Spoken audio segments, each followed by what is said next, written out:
ఈరోజు lunch with balance డైట్‌లో ఏమేమి పెట్టాను, రైసు ఒక బౌలు, పప్పు, ఇది దిబ్బ రొట్టె అండి, ఊతప్పము, ములక్కాయ కూర, రసం అండి, టమాటా రసం, మిరియాలు, టమాటా, వెల్లుల్లి వేసిన రసం అండి, పెరుగు, కీరదోసకాయ, ఇది అరటిపండు.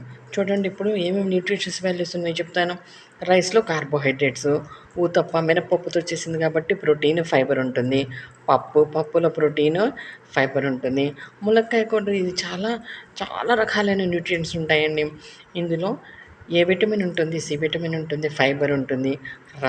రసములో టమాటా ఉంది, చింతపండు రసము, పెప్పర్ కూడా ఉంది, చాలా మంచిది హెల్త్కి. పెరుగులో కాల్షియము, ప్రోటీను, B12 విటమిన్ ఉంటుంది. కీర దోసకాయలు మైక్రో న్యూట్రియంట్స్ ఉంటాయి. అరటిపండులో B1, B6 పొటాషియం ఉంటుంది. ఇదండి lunch with balanced diet. Thank you for watching video. Thank you.